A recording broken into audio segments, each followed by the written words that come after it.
You ask Tiger to solve.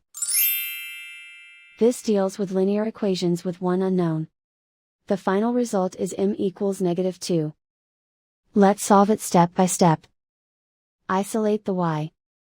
Multiply both sides by m-1. Expand the parentheses.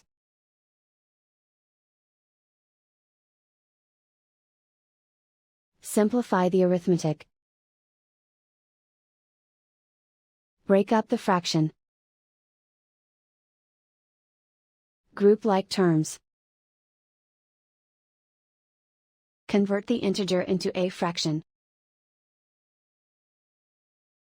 Combine the fractions. Combine the numerators.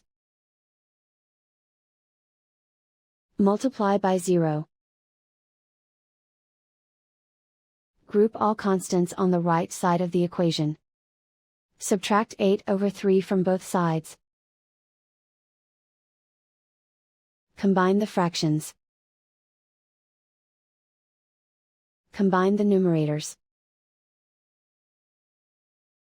Reduce the 0 numerator. Simplify the arithmetic.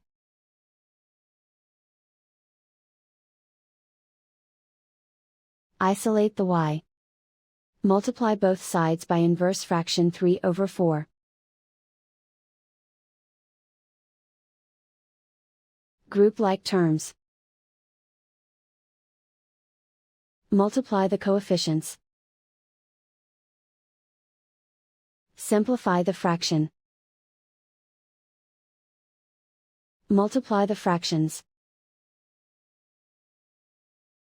Simplify the arithmetic. And so the final result is m equals -2.